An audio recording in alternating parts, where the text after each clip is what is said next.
Há séculos, as mulheres batalham por seu espaço na sociedade. No futebol, não é diferente. É cada vez mais comum a presença feminina dentro e fora das quatro linhas. Sejam elas torcedoras, jornalistas, jogadoras, musas ou árbitras. Mas será que elas sofrem algum tipo de preconceito? Essa é a pauta do Viva Voz de hoje, que está no ar pela rádio e pela TV Univale. Hoje, quem está comigo neste programa é a acadêmica de jornalismo Isabela Correia. Oi, Isabela. Boa tarde, Lisa, e também boa tarde a você que nos acompanha tanto pela rádio quanto também pela nossa TV Univale. Lembrando sempre que você pode nos acompanhar pelas nossas redes sociais. O nosso Facebook é o facebook.com/VivaVozUnivale e também pelo Instagram no @VivaVozUnivale.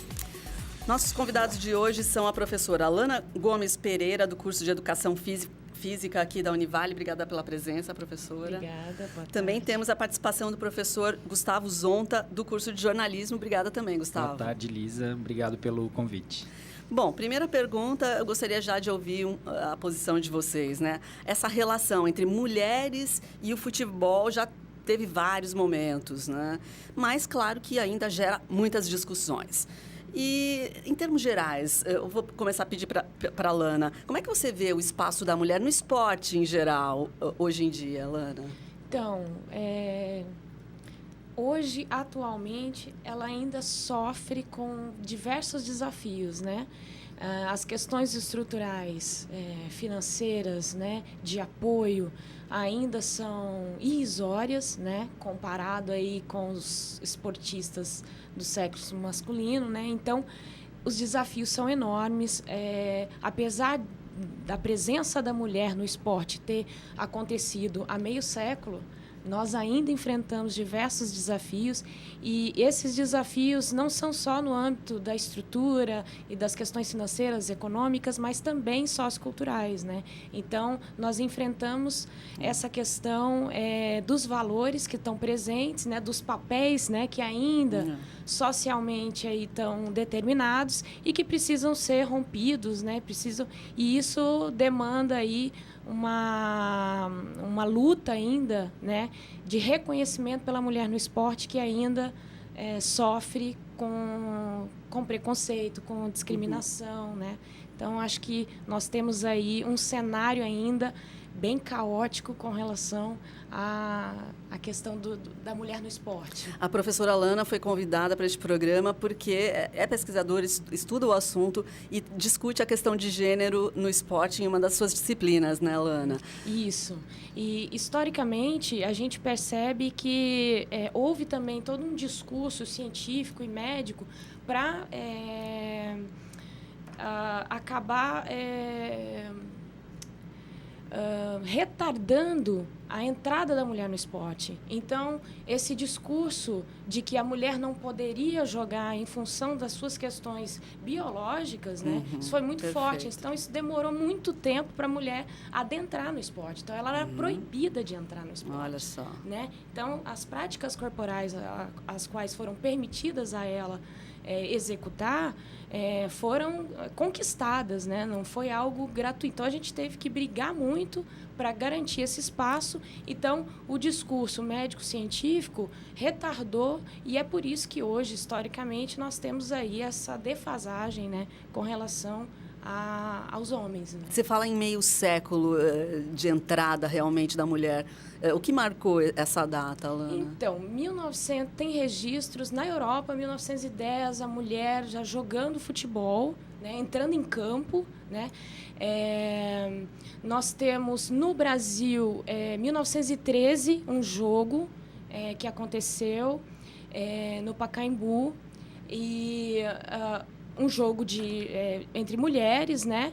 No entanto, depois desse jogo foi um fracasso total, inclusive leitores que escreveram dizendo, olha, é para repudiar isso, onde é que vai parar a juventude feminina, né, brasileira, né? Então, em 1940 que retorna a mulher, começa então alguns clubes, pequenos clubes inclusive com uma condição financeira bem diferenciada dos grandes clubes, né, que inclusive colocavam anúncios no jornal para poder recrutar mulheres para jogar futebol. Olha só. E aí essas mulheres se interessavam. Então, em 1940, começa a haver essa movimentação das mulheres em campo.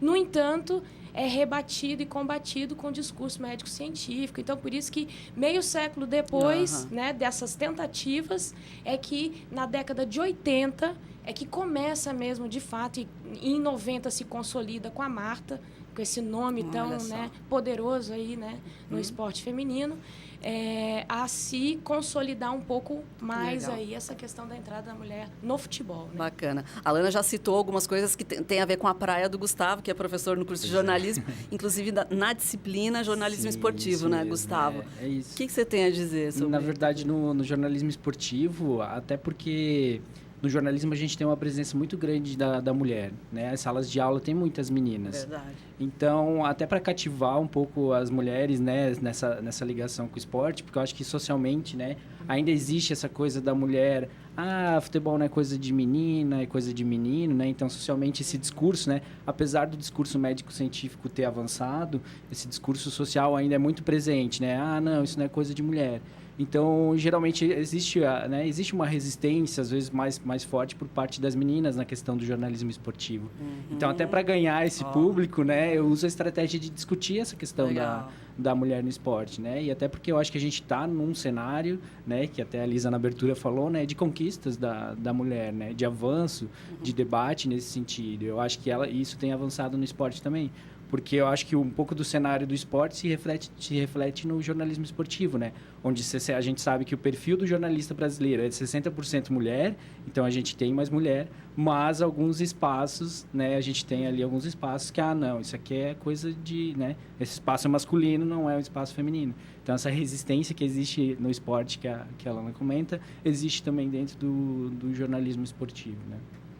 Bom, e o futebol ele foi criado há 169 anos e no começo ele era disputado somente por homens.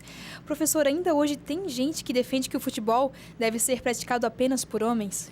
Então, a Lana estava comentando essa questão de lá, quando teve a primeira partida, as pessoas falarem, de repudiarem isso, né? Como é que pode? Ainda hoje existe, eu vejo comentários, né? Principalmente nas redes sociais e tal, né? Apesar da força do futebol feminino ter crescido bastante, principalmente na década de 90, né, nos anos 2000 também, ainda existe a questão de não é tão atraente quanto o homem jogando. Né? Existe uma questão talvez até mercadológica, assim, né? Como o esporte nos últimos anos, né, nas últimas décadas, né, virou um negócio muito pesado, né? Muito marketing, publicidade, existe muito dinheiro envolvido em todos os eventos esportivos. Existe uma resistência na questão de o futebol feminino não atrai tanto, ele não é tão, né, não é tão aguerrido, ele é um jogo um pouco mais lento, realmente, né? É um jogo um pouco mais cadenciado, não tem aquela questão tão bruta, assim, vamos dizer assim, do jogo masculino. E por essas questões, muita gente diz não vai dar certo, né? Aquele negócio, não, é muito lento, o brasileiro está acostumado com o esporte de outra forma. Então, a gente ainda ouve discurso, mesmo entre os jornalistas, os próprios jornalistas já ouviam esse discurso de que, não adianta, tudo bem, a gente tem que dar espaço e tal, mas não vai vingar igual o futebol praticado por homens, né? Então, esse discurso ainda é presente de que o futebol praticado pelas mulheres não é o mesmo esporte, é outra coisa, né? Ainda existe essas questões e que precisam ser resolvidas, né? Bacana. A gente se dispôs aqui a conversar sobre machismo no futebol e são várias as abordagens quando a gente trata dessa questão, né? Então, a gente vai trazer um caso aqui para vocês analisarem junto com a gente. Aqui é um caso que envolve o atacante Robinho, né, do Atlético Mineiro. Ele foi condenado agora no final de novembro, acho que vocês acompanharam, a 9 anos de prisão na Itália por um suposto crime de violência sexual na época em que ele jogava pelo Milan, né? Porém, muitos torcedores defendem que a mulher envolvida, neste caso, tem culpa. E ela se sujeitou a tudo isso. Enfim, professora, como é que você vê essa questão, sob essa luz aqui da nossa conversa? É um tema bem complexo, né? Não é algo simples para determinado, né? Então, é algo bastante complexo. Acredito que a sociedade ainda está permeada por papéis sociais, e esses papéis sociais precisam ser cumpridos, né? E quando não são cumpridos, há uma cultura acusatória, né, muito grande, assim, e nós estamos em 2017, ainda dizer que a mulher é culpada, né, pelo assédio, por todas essas... por toda a violência que é gerada para ela ainda ser tida como a culpada, né, dessas violências, é porque a misoginia está presente nessa sociedade. Ainda o femicídio ainda é hoje um dado altíssimo. Nós temos aí índices enormes, grandes aí, com relação a assassinatos, né, com relação às mulheres, e eu acho que tem relação direta com essas questões culturais presentes na sociedade e que, é claro, como Simone de Beauvoir bem nos lembra, nós ainda somos o segundo sexo, né? Então, a sociedade é pautada por uma heteronormatividade, então a gente tem aí o homem como sendo o modelo e as regras são dadas pelo sexo masculino, e aí nós somos o oposto, né? Nós somos os estranhos, né, nessa história, né? Então, acho que isso esses casos se reverberam em função dessa cultura ainda machista, dessa cultura ainda misógina, né? Da presença do femicídio ainda, né, no Brasil fortemente aí, e aí as questões da falta de punição mesmo, né? Por isso que a coisa é mais profunda ainda, né? Por ser um atleta, que ganha muito dinheiro, notório na sociedade. Então, é claro que tem que achar um culpado nessa história, e aí as mulheres acabam sendo... Sim, a famosa história das Marias Chuteiras, né? É que as mulheres vão lá acompanhar o jogo, não porque elas estão interessadas no jogo, mas porque elas estão interessadas nos jogadores, né? Que parece que isso olhar, no futebol né? é mais evidente, né? Sim, toda essa situação que envolve sedução, homens, mulheres, enfim. Acho que a gente precisa de um intervalo, né, Isabela? Vamos absorver tudo isso. Então, nós vamos para o intervalo agora. O assunto aqui no programa hoje é o machismo no futebol. Voltamos já já.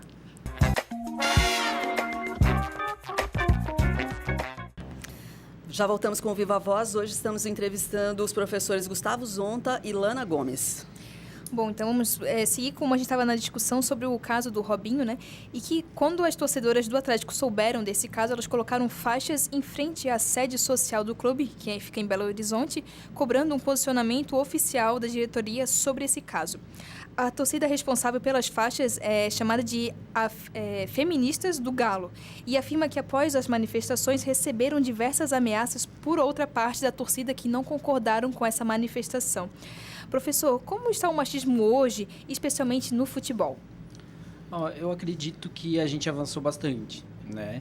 Até tem uma aluna minha que fez um trabalho agora, né, bem recente, apresentou em banca de TCC aqui no curso de jornalismo sobre a torcida da Chapecoense, né? Fez um trabalho fotográfico e foi muito interessante que uma das questões que a gente levantou e até a banca avaliadora do trabalho dela comentou foi a presença da mulher no estádio. Né? O estádio de futebol, que é o coração, é onde acontece a partida, é lá onde as pessoas se reúnem para acompanhar o esporte. E aí foi um comentário bem assim, nossa, como as fotografias mostram mulheres indo para o estádio, né? E ela, inclusive, três personagens do texto dela eram mulheres, né?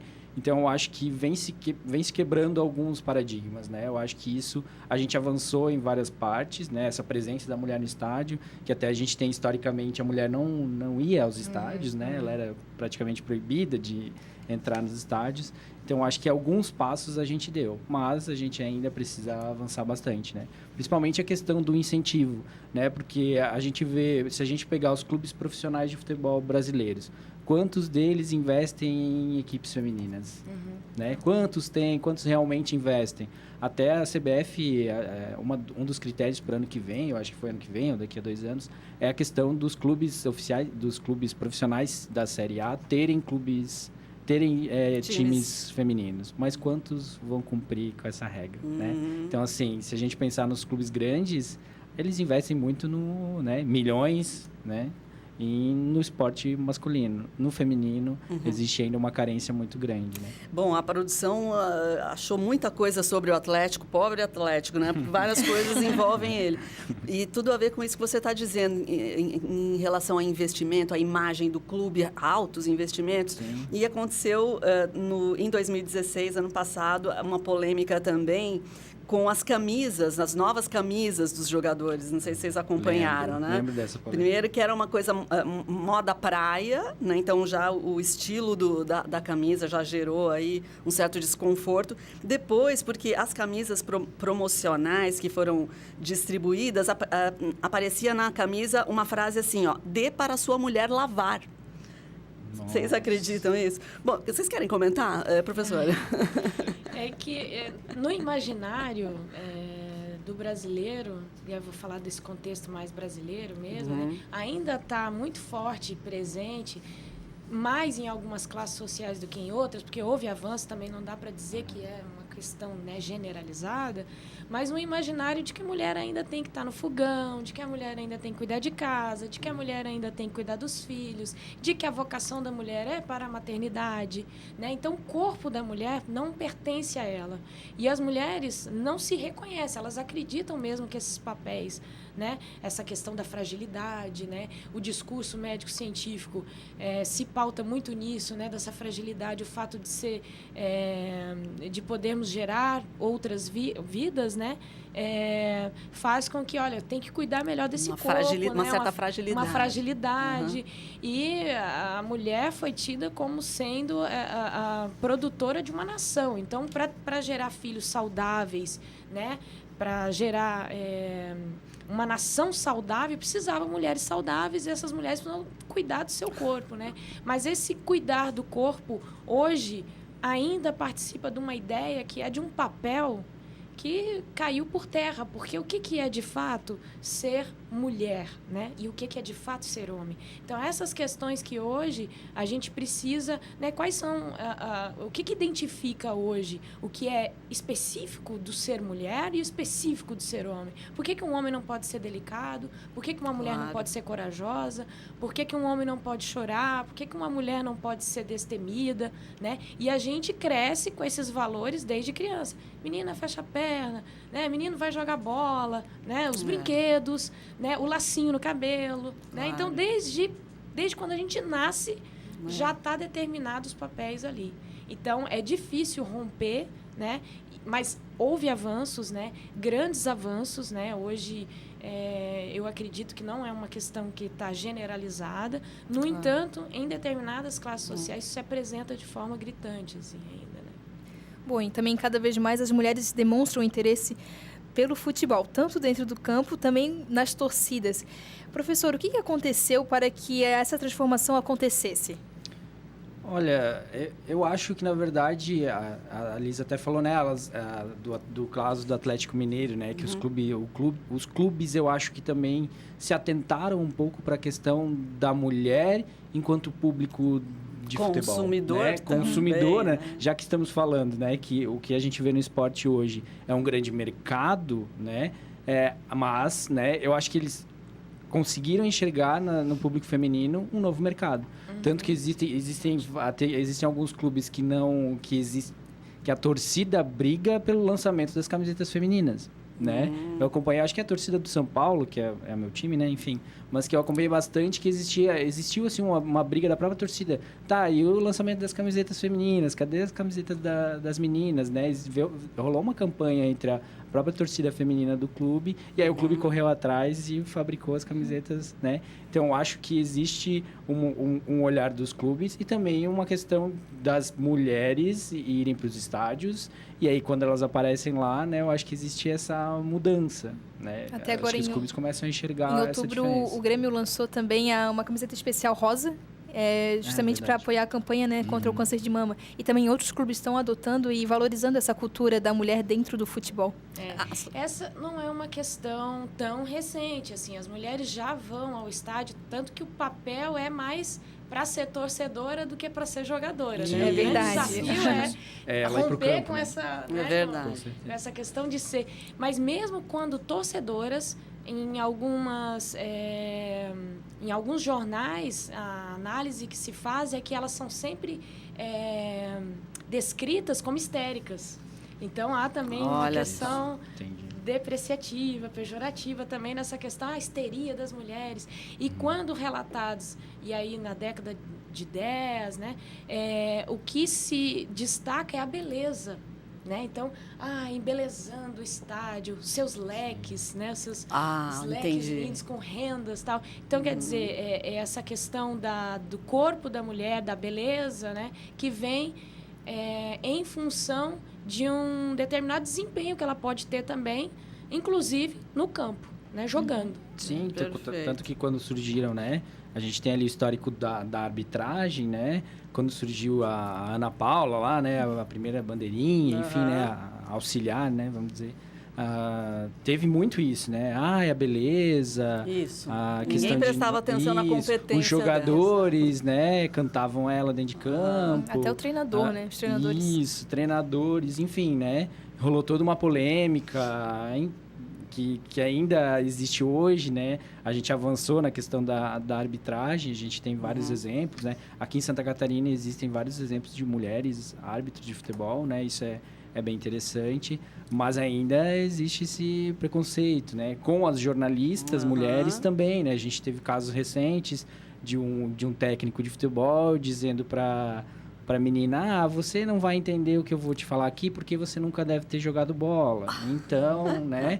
Então, assim, casos tristes, né? Que, claro, depois pediu desculpa, enfim, né? Pela bobagem. Disse, mas, né? É o sinal de que o preconceito ainda está muito enraizado. Agora, gente, a gente está aqui falando de machismo no futebol, né? Mas uma questão pouquíssimo comentada, a gente está focando muito nas mulheres, né?